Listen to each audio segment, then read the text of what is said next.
వినిపిస్తుందండి. అవతార్ మెహర్ బాబాకి జై. అవతార్ మెహర్ బాబా ప్రేమాశీస్సులతో ప్రతి బుధవారము కూడా త్వమేవ శరణం, మా అందరికీ నీవే రక్ష, డాక్టర్ మల్లాది కృష్ణానంద గారు సహకరించిన చిన్న చిన్న కథలు అన్నీ కూడా బుక్ రూపంలో ప్రింట్ చేసి మనకు అందజేశారు. వాటిని మనం చదువుకుంటున్నాం. వాటిలో 105వ పేజీ వరకు కూడా లాస్ట్ వీక్ చదవటం జరిగింది. ఈ లాస్ట్ వీక్ చదివిన దాంట్లో సింపుల్గా సేవా ధర్మంలో ప్రావీణ్యత, మాస్టరీ ఇన్ సర్విట్యూడ్, మెహర్ బాబా స్వయంగా ఇచ్చిన వారి గురించి చదువుకోవడం జరిగింది. అంటే మనం బాబా సమాధి దగ్గరికి వెళ్ళినప్పుడు బాబా సమాధి ముందు ఉంచినట్లయితే పైన మనకు ముందుగా కనిపించేది మాస్టరీ ఇన్ సర్విట్యూడ్ చిహ్నం. బాబాతో పొందవలసిన వారు మెహర్ బాబా సేవలో తరచాలనుకునేవారు చిహ్నాన్ని బాగా గుర్తు పెట్టుకోవాలి అనేవారు అన్నారు. మెహర్ బాబాకు బానిసలుగా మారడానికి ముందుగా వారు ఏం చేయాలి? కామ, క్రోధ, లోభ, మోహ, మద మాత్సర్యాలను అన్నీ కూడా, అటువంటి అవలక్షణాలన్నీ కూడా సంపూర్ణంగా త్యజించాలి. అదే సేవాధర్మలోని ప్రావీణ్యత. ఎప్పుడైతే ఇవన్నీ మనం వదిలేస్తామో ఆటోమేటిక్గా సేవ చేయడానికి మనకి అవకాశం బాబా కల్పిస్తారు. అది క్లుప్తంగా చెప్పాలంటే మన నిత్య జీవిత యానంలో నిరాడంబరత అలవర్చుకోవాలి. ఇది మెహర్ బాబా స్వయంగా ఇచ్చిన వివరణ. ఇక్కడ చదువుకున్నాం లాస్ట్ వీక్. ఇవాళ ఈ సేవాధర్మంలో ప్రాముఖ్యత గురించి చదువుకున్నాం కదా. దాంట్లో నిస్వార్థ సేవ అలా ఉంటుంది. సద్గురువు వేశ్య. మెహర్ బాబా తన భక్తులకు ప్రధానంగా 3 విషయాలు: 1 ప్రేమ, 2 విధేయత, 3 సేవ నిత్య జీవనంలో తూచా తప్పక ఆచరించాలని తన ప్రవచనాల్లో పలుమార్లు స్పష్టం చేశారు బాబా. ఆపదలో ఉన్న వారికి నిస్వార్థ సేవలు అందించమని, అలాగే ప్రతిఫలాశ ఆశించవద్దని మెహర్ బాబా పలుమార్లు ఉద్బోధించారు. ఈ విషయాన్నే మెహర్ బాబా చెప్పిన ఒక కథాంశాన్ని బాబా మండలి సభ్యుడైన యూర్చి ఇలా వివరించారు. ఒక కథ, అదేంటంటే మనం తెలుసుకుందాం. అదొక మారుమూల చిన్న గ్రామం. ఆ గ్రామంలో సరైన సమయానికి వర్షాలు పడక దుర్భిక్ష పరిస్థితులు నెలకొన్నాయి. పంటలు పండవు, బావులు ఎండిపోయాయి, త్రాగడానికి నీళ్లు కరువైన పరిస్థితి. ఈ స్థితిలో వారు చేయాల్సిన పూజలన్నీ చేశారు గ్రామస్తులు. ఒక మంచి వర్షం కురిపించమని దేవుడిని వేడుకొని రోజంటూ లేదు. ఇలాంటి పరిస్థితుల్లో చివరాఖరికి అన్నట్లుగా వారి ఎంతో ప్రయత్నంగా గ్రామంలోని జనాభా అంతా గుంపుగా పట్టణంలో ఉన్న ఒక సద్గురు దగ్గరికి వెళ్ళి తమ పరిస్థితి చెప్పుకొని ప్రాధేయపడ్డారు. అంతా విన్న ఆ సద్గురువు కూడా తానేమీ సహాయం చేయలేనని, ఇదంతా దైవీ ప్రణాళిక ప్రకారం జరుగుతోందని చెప్పాడు. తాను దైవ నిర్ణయాన్ని ఎదిరించలేనని తన అశక్తతను తెలియజేశాడు ఆ సద్గురువు. అయ్యా, మీరే అలాగంటే మాకెవరు దిక్కని ఆ గ్రామీణులు 2 చేతులు జోడించారు. వాళ్ళ కళ్ళల్లో నీళ్లు చిప్పరిల్లాయి. సద్గురువు ఒక్క క్షణం కళ్ళు మూసుకొని ఈ సమస్యకు పరిష్కార మార్గంగా గ్రామస్తులతో ఫలానా గ్రామంలోని ఫలానా స్త్రీని కలిసి ఆమెను భగవంతుణ్ణి ప్రార్థించమని వేడుకోమని చెప్పారు. ఆ పిదప తగిన ఉపశమనం తప్పక లభిస్తుంది అని హామీ ఇచ్చాడు ఆ సద్గురువు. దాంతో కొంతమంది గ్రామ పెద్దలు గురువు గారు చెప్పిన వ్యక్తి అడ్రస్ వెతుక్కుంటూ ఆమె ఉండే గ్రామానికి వెళ్ళారు. ఆమె ఎక్కడ ఉండేది తెలుసుకునేందుకు వాకప్ చేయగానే ఊర్లోని వారందరూ గ్రామ పెద్దలకేసి యగాదిగా చూశారు, అవహేళనగా మాట్లాడారు. ఆమెతో ఏం పని అని ప్రశ్నించారు. మీకు ఈ వయసులో ఇలాంటి పాడు ఆలోచనలా అని వ్యక్తం చేశారు. ఆ తర్వాత తెలిసిన విషయం ఏమిటంటే ఆ ఊర్లో ఆమె ఒక వేశ్యావాటికలో ఉంటుంది. ఆమె కూడా ఒక పేరిందక కన్నా వేశ్య. మరి సద్గురువు అలాంటి ఆమె దగ్గరికి తమని వెళ్ళమని ఎలా చెప్పారని ఆ పెద్దలు ఒక్క క్షణం ఆలోచనలో పడ్డారు. సరే, ఏది ఏమైనా సద్గురు చెప్పినట్టే చేయాలని నిర్ణయించుకొని ఆమె దగ్గరకు వెళ్ళి వారు వచ్చిన విషయం ఆమెతో చెప్పారు. వారి మాటలు విన్న ఆమె కూడా అవాక్కైంది. తానొక వేసినని కులటనని చెప్పింది. నా ప్రార్థనలు భగవంతుడు ఆలకిస్తాడా అని తిరిగి పెద్దలను ప్రశ్నించింది. అయినా ప్రయత్నంలో తప్పు ఏముందని దేవుణ్ణి ప్రార్థించేందుకు ఆమె కళ్ళు మూసుకున్న కొద్ది క్షణాల్లోనే ఆకాశం మేఘావృతమవుతోంది. కారు మబ్బులు కమ్ముకున్నాయి. ఊహించని రీతిలో పెద్ద వర్షంతో కుంటలన్నీ జలమయమయ్యాయి. తన ప్రార్థనకి ఇంత మహిమ ఎలా సాధ్యమైందో తెలుసుకోవాలనే ఉత్సుకతో ఆమె కూడా నేరుగా సద్గురువు దగ్గరికి వెళ్ళింది. ఆమె చేసిన ఒకగానొక్క మంచి పని ఈనాడు యావత్తు గ్రామాన్ని కరువు బారి నుండి రక్షించిందని, ఎందరికో జీవనం చూపిందని సద్గురువు చెప్పాడు. ఆమె చేసిన మంచి పని ఏమిటో కూడా వివరిస్తూ, నీవు మంచి యమునలో అందంగా ఉన్న రోజుల్లో ఓ విటుడు బంగారు నగలు బహుమతిగా ఇస్తానని చెప్పగానే అతడిని కలుసుకునేందుకు పరుగు ఉత్సాహంగా నీవు ఊర్లోంచి వెళ్తున్నావు. అలా వెళ్తున్న దారిలో ఒక ఆసామి ఇంటి సావిడిలో గుంతకు కట్టిన లేక దూడ దగ్గరలోనే ఉన్న దాని మేతను అందుకోలేక ఆకలితో అలమటిస్తూ అంబా అని కేకలు పెడుతోంది. దూడ మెడకు కట్టిన పొడవాటి తాడు దూడ కాలి కింద మెలికపడి దాని మేతను అందుకోలేకపోతోంది. ఆసామి ఇంట్లో ఎవరూ లేరు.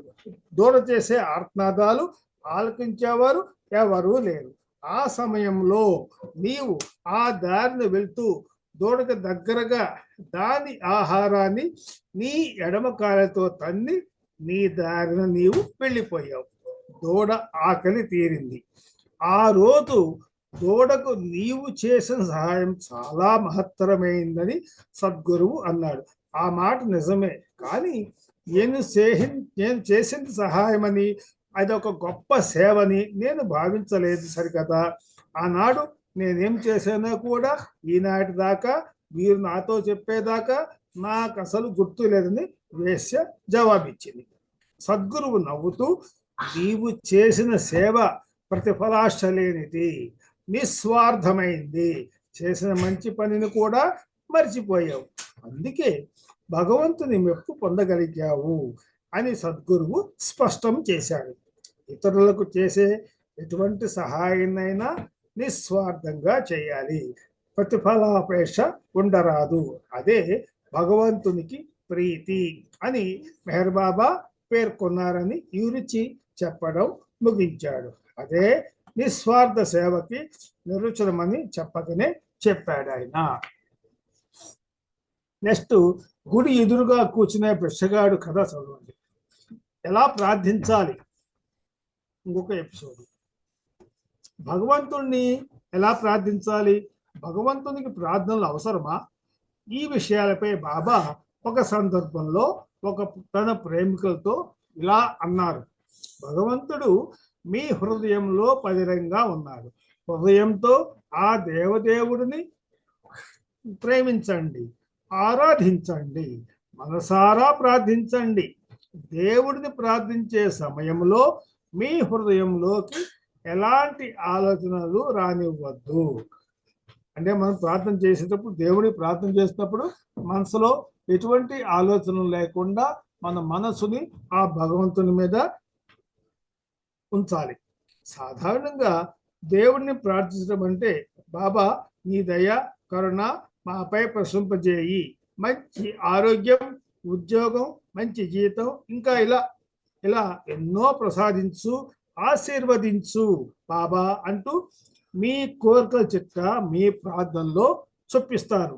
ఇది ప్రార్థన అవుతుందా అన్నారు బాబా. ఎలాంటి కోరికలు లేకుండా ప్రార్థనా సమయంలో భగవంతుని నామాన్ని స్తుతించాలి. భక్తుడు భగవన్నామ స్మరణలో తరించాలి.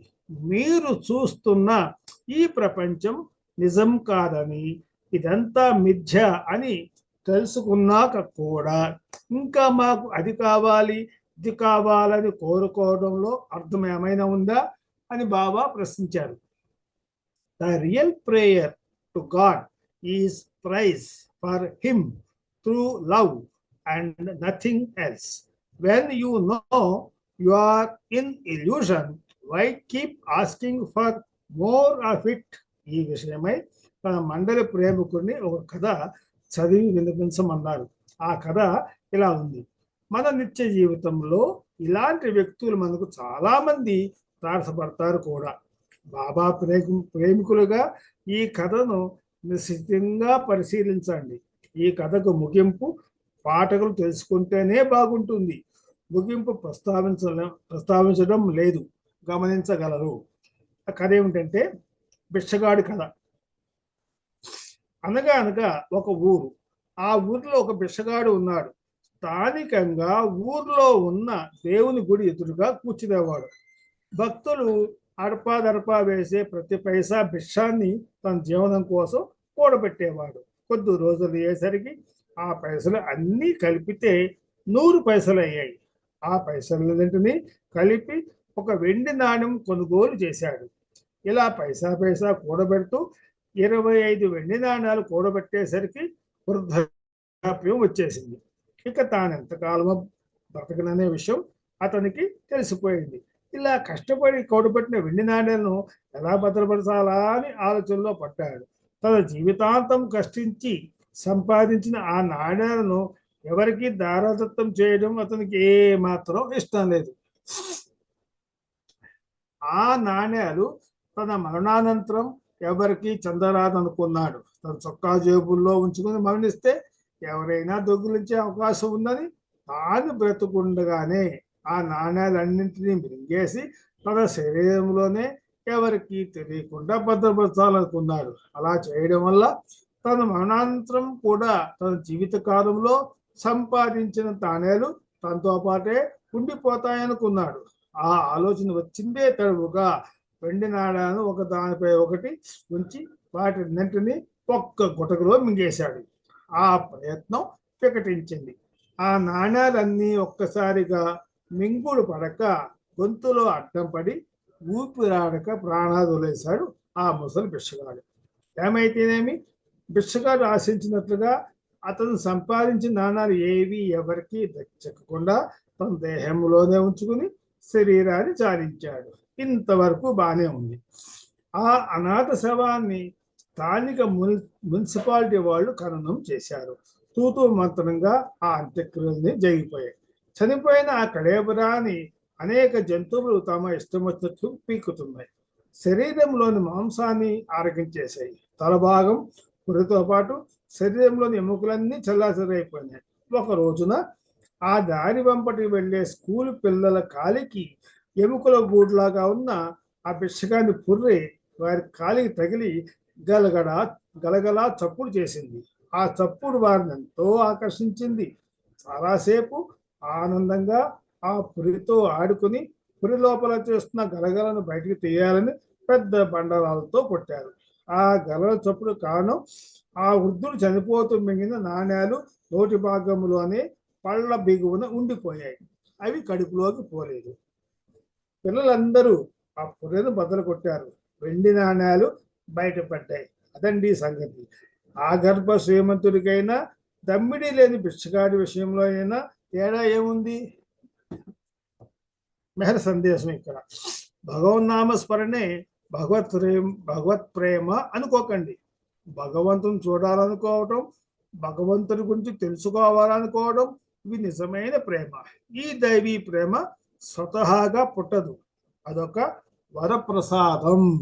ఇందుకు గురువు కృప కావాలి. నిరంతర నామస్మరణ వల్ల నా దివ్య ప్రేమ సంప్రాప్తించిన భాగ్యశాలులు అవుతారు మీరు అన్నారు మెహర్ బాబా. నెక్స్ట్ ఎపిసోడ్ ఇచ్చినది 1954 సెప్టెంబర్ 7న మెహర్ బాబా డెహ్రాడూన్లో ఇచ్చిన సందేశం. బాబా వారు ఈ సందేశం నిత్య స్మరణీయం, ఆచరణలో ప్రయత్నించాలి. ఇది బాబా ఇచ్చిన సందేశం. ఇది ఎపిసోడ్ నంబర్ 50. దేవునితో నిజాయితీగా ఉండండి. ఓ కంటితో శారీరక సౌఖ్యాలను ఆశిస్తూ మరో చెంప ప్రీతముని శాశ్వతానందం కోరడం అనితర సాధ్యం, అసహజం అన్నారు మెహర్ బాబా.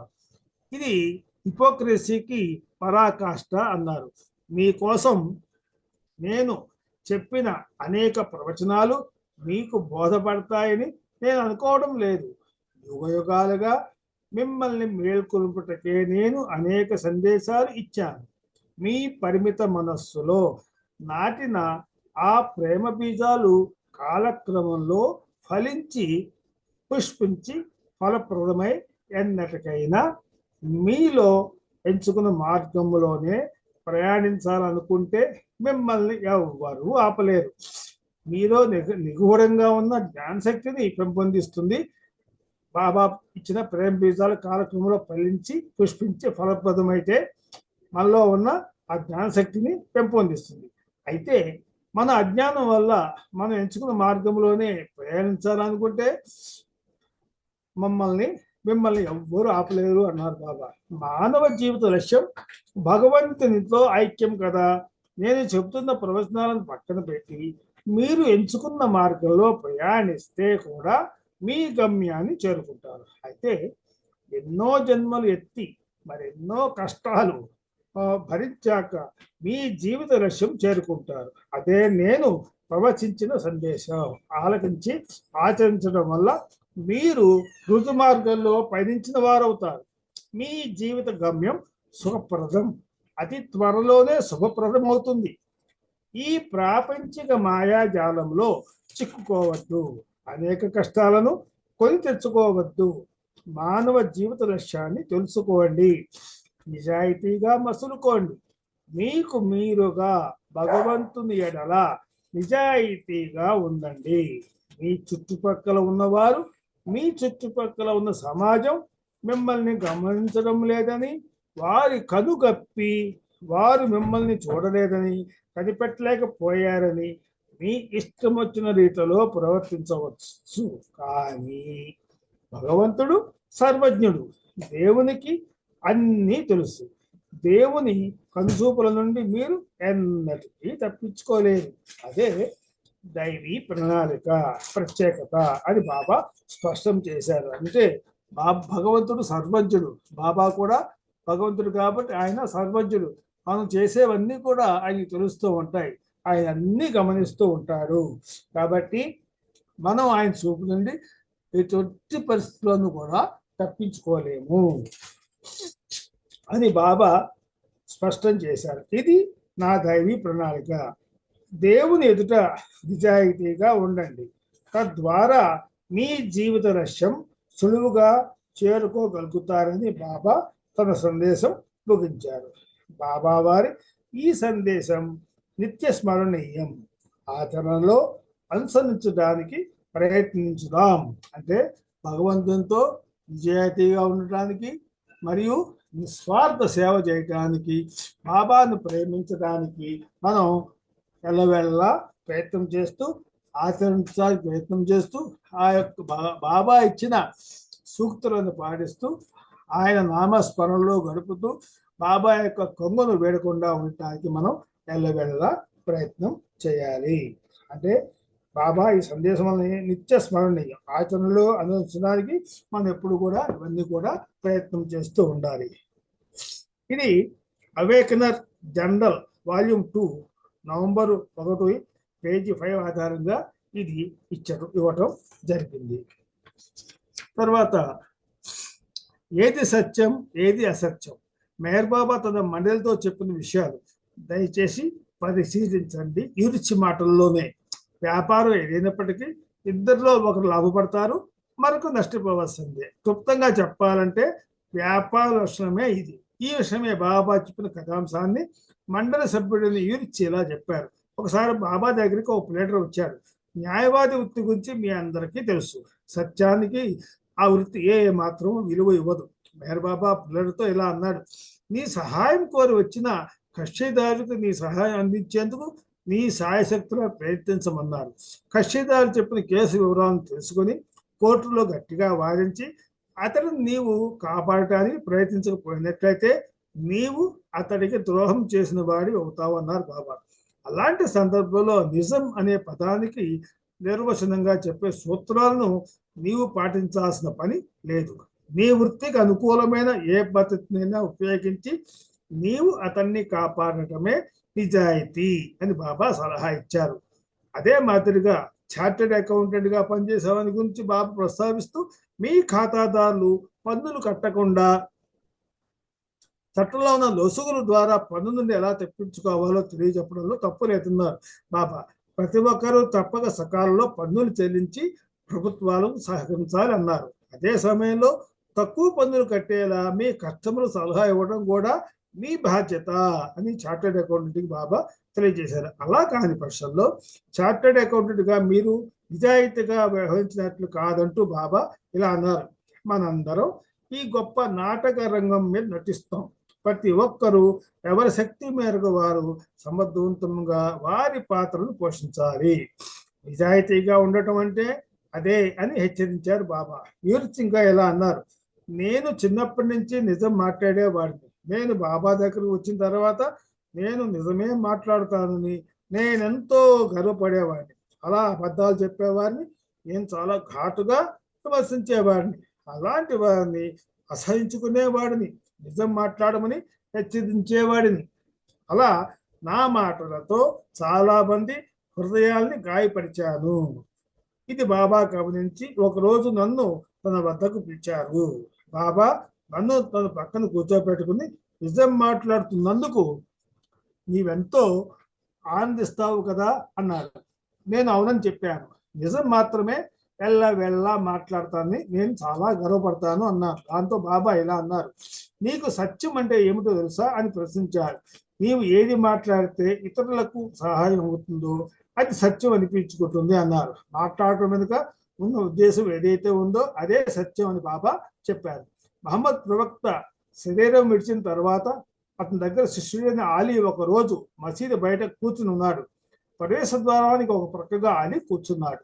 ఆ సమయంలో ఒక వ్యక్తి పరిగెత్తుకుంటూ వచ్చి ఆలీ సహాయం కోరాడు. నాకు సాయం చేయండి అని ప్రాధేయపడ్డాడు. అప్పుడు ఆలీ అతడిని మసీదు లోపలికి వెళ్ళి తలదాచుకోమని చెప్పాడు. అతగాడు అలా లోపలికి వెళ్ళాక ఆలీ మసీద్ ద్వారానికి ఒకవైపున కూర్చున్న వాటిలో లేచి ఇంకోవైపు వచ్చి కూర్చున్నాడు. కాసేపట్లోనే ఆ వ్యక్తిని వెంబడిస్తూ గుంపు ఆలీ దగ్గరకు వచ్చి ఎవరైనా అటుగా వెళ్ళటం చూశారా అని అడిగారు.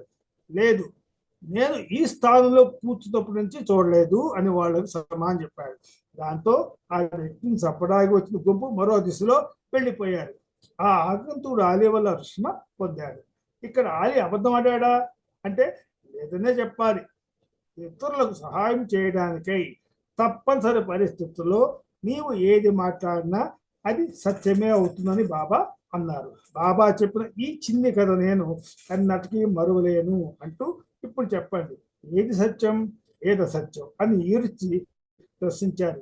ఈ వ్యాసం you and I are not we but one నుండి గ్రహించడమైనది. నేర సందేశం, నిత్య జీవితంలో భగవంతుని ప్రేమించడం అంటే మన తోటి మానవులను ప్రేమించుటయే. To love God in the most practical way is to love our fellow beings. Avatar Meher Baba కీ జై. 112వ పేజీ వరకు చదవటం అయింది. వచ్చే బుధవారం 52వ ఎపిసోడ్ భక్తి ప్రచారమాన్ని నుంచి చదవాలి. 113వ పేజీ నుంచి చదవాలి. అవతార్ మెహర్ బాబా కీ జై. జై మెహర్ బాబా అండి. హరిశ్రీ గారు జై మెహర్ బాబా.